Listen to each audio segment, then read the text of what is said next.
सन 1992 में कोयम्बतूर के पास Isha foundation yoga centre की स्थापना हुई थी। इस इंसान की वजह से, जगदीश जग्गी वासुदेव, जिन्हें लोग सद्गुरु के नाम से जानते हैं, जिन्हें कई सारे लोग खुद का गुरु मानते हैं। 2018 में मुझे इनके साथ बात करने का मौका मिला और 2019 में मैं पहुंचा ईशा फाउंडेशन। ईशा फाउंडेशन एक बहुत अलग जगह है। यहाँ आने के लिए पहले आपको कोयम्बतूर आना पड़ता है और कोयम्बतूर से 1 घंटे दूर है ईशा फाउंडेशन और आदि योगी शिवा स्टैचू। 2019 में इस आश्रम में 3 दिन बिताने के बाद ही मुझे बहुत ज़्यादा स्पिरिचुअल प्रोग्रेस फील हुआ और ये 2022 की ट्रिप बिल्कुल वैसे ही थी और शायद उससे भी ज़्यादा। जस्ट ईशा फाउंडेशन के यहाँ पहुँचे। आश्रम में ऑलरेडी बहुत शांति फील हो रही है। यहाँ जब मैं लास्ट टाइम आया था तो one thing I noticed was some insanely good conversation. बहुत सीकर्स आते हैं यहाँ, people who want self discovery, people who want to learn more about spirituality, learn more about their own mind, ये सब लोग आते हैं।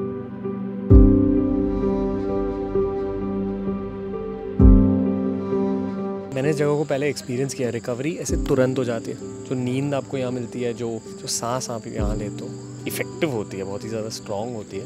And that's why when we had a chance to come here, मैंने सोचा हाँ इट्स अ परफेक्ट वेकेशन। बहुत ही ज़्यादा शांति है। जिस तरह से यहाँ का डिज़ाइन है, जिस तरह से यहाँ का आर्किटेक्चर है, इट्स क्वाइट समथिंग। बहुत सुंदरता है। It's like nature at the same time, aesthetic at the same time, beauty at the same time, spiritual energy.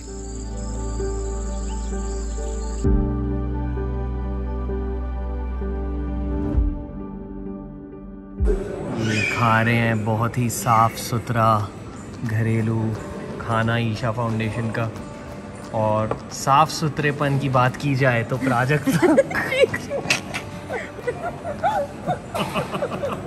आज मैं नहा के आई हूँ। आपसे वो साफ़ सुथरी वाइब फील होती है ना रजस? Yes yes yes. कैसा लग रहा है खाना?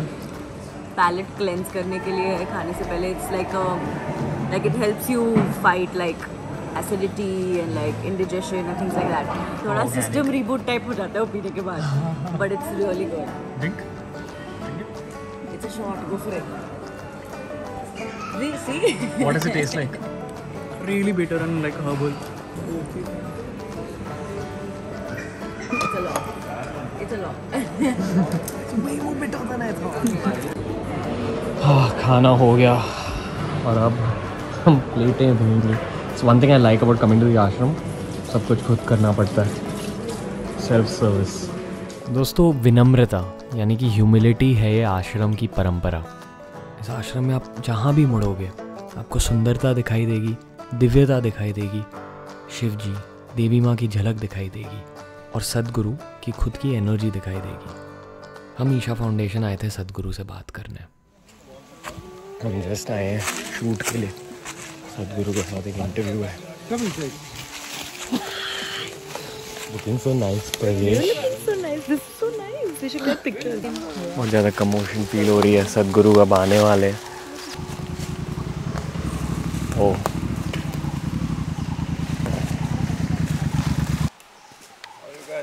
Good.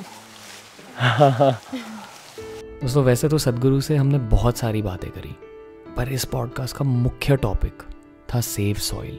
लोगों को लगता है सद्गुरु और ईशा फाउंडेशन सिर्फ एक स्पिरिचुअल स्कूल है, पर स्पिरिचुअलिटी का क्या फ़ायदा अगर एक दिव्य इंसान इस दुनिया की मदद ना कर पाए। सद्गुरु और ईशा फाउंडेशन के सारे मेंबर्स बहुत सारे एनवायरमेंटल कॉजेज़ के लिए काम करते हैं, जैसे रैली फॉर रिवर्स, जहाँ देश की नदियों के लिए काम किया गया था, जैसे सेव सॉइल, जहाँ भारत की मिट्टी के लिए और पूरी दुनिया की मिट्टी के लिए काम किया जा रहा है। मिट्टी एक ऐसी चीज़ जिसे अमेरिका में डर्ट कहा जाता है, गंद कहा जाता है, पर सद्गुरु के ये शब्द सुनिए। मिट्टी वो एक चीज़ है जो मुर्दे को अपना कर जिंदा जीवों को जन्म देती है। पर दुनिया भर में, स्पेशली भारत में, हमारी सॉइल की क्वालिटी बहुत ख़राब हो गई है। अगर हमने सॉइल की क्वालिटी का कुछ नहीं किया तो शायद 30 या 40 सालों में इस पूरे देश को खिलाने के लिए खाना ही नहीं रहेगा। ये है सेफ सॉइल मूवमेंट का महत्व।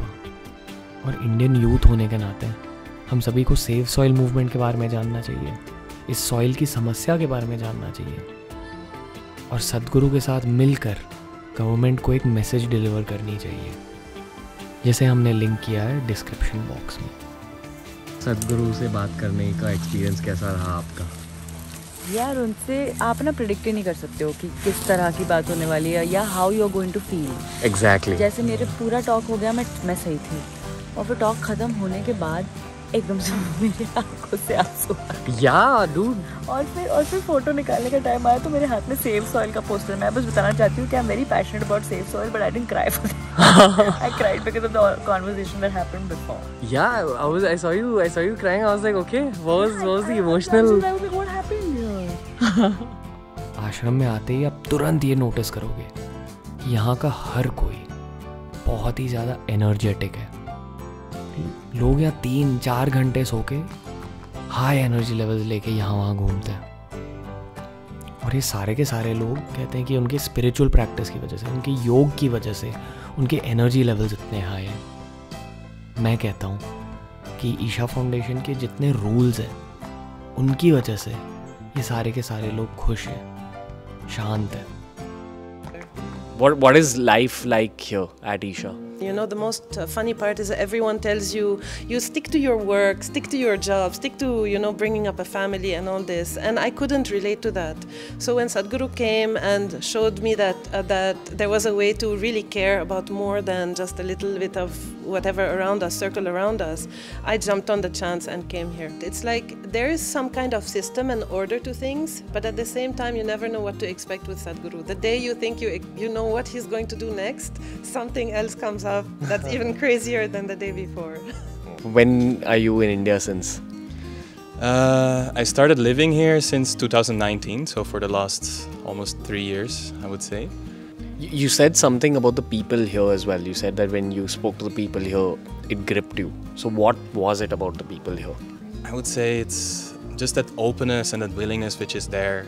They're very committed in what they are doing, and just seeing that, you know, it inspires you to be the same way. Like just giving your life to something, you know, which is not really yours. You don't get anything out of it, but just seeing that commitment is something else. So that inspired me also to, you know, take it up to come here and live here as a full-time volunteer. I feel there's a lot of happiness here in anyone I speak. I won't call it happiness, I'll call it joy.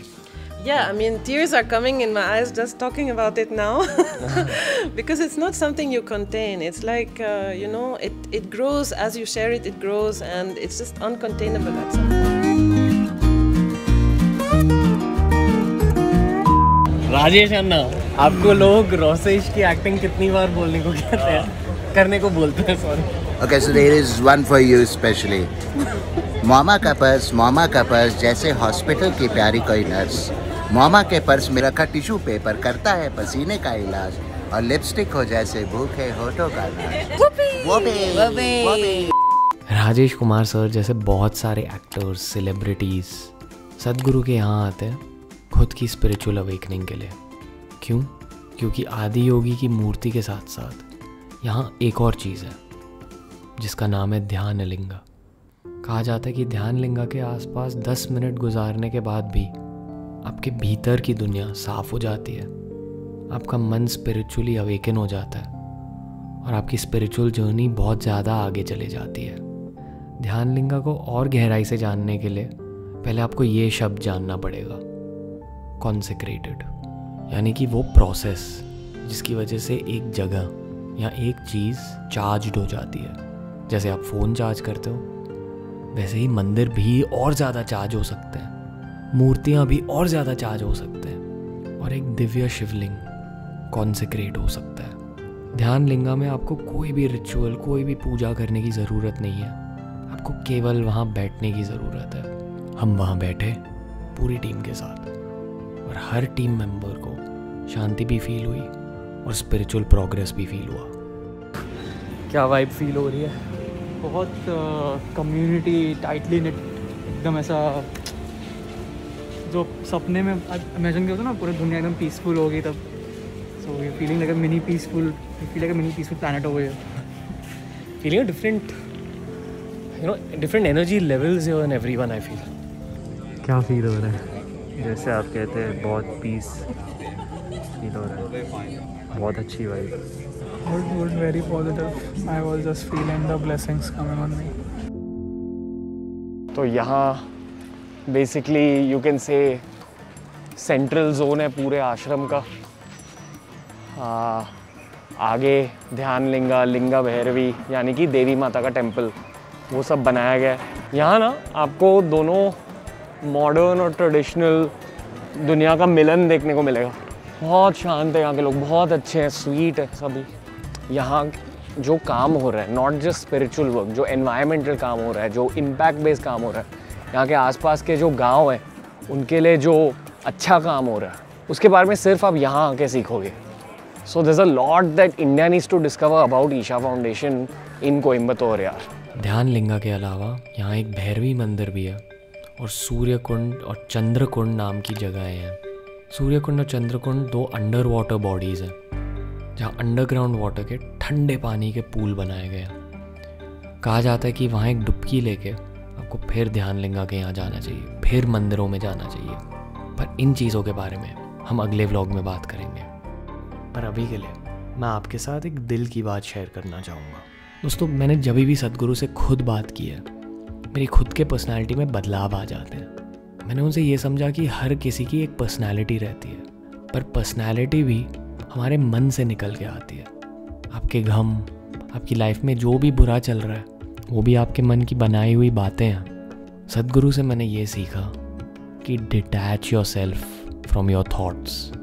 जो आपके सोच विचार हैं वो आपके आत्मा के सोच विचार नहीं है, वो आपके मन के सोच विचार है. और इसलिए ईशा फाउंडेशन के जितने भी सदस्यों से मुलाकात हुई कोयम्बतूर में, मैंने ये देखा कि वो एक जैसे ही बात करते हैं. उनके मन के सोच विचार के बदले वो उनके आत्मा के सोच विचार पर ध्यान देते हैं. क्योंकि जो उनकी आत्मा में है वो आपकी भी आत्मा में है, वो मेरी भी आत्मा में है. हम सब के पर्सनैलिटीज़, हम सब के मन के सोच विचार अलग होते हैं, पर अंत में हम होते हैं तो सिर्फ एक. जो आप में है वो हम में है. ये बहुत गहरा विचार है, पर अगर आप इस विचार के बारे में ज़्यादा सोचेंगे तो वो खुशी, शांति और सफलता पाने का बहुत तेज़ माध्यम होता है. चाहे लाइफ में मैं जितना भी बूढ़ा हो जाऊँ, मैं मेरे 20s को देख के ये डेफिनेटली कहूँगा कि सद्गुरु का और ईशा फाउंडेशन का एक बड़ा हाथ रहा है मेरे सोच विचार बदलने में. और आई होप कि आपके भी सोच विचार इस व्लॉग से थोड़े बदले, ताकि आप शांति की ओर तेज़ी से चल पड़े. ओम नमः शिवाय. हमें आज आदि योगी देखना था. बेसिकली एक पब्लिकली बिल्ड मूर्ति है आश्रम के जस्ट बाहर. योगी के पास आके आपको बहुत ज़्यादा शक्ति फील होती है. तो आइए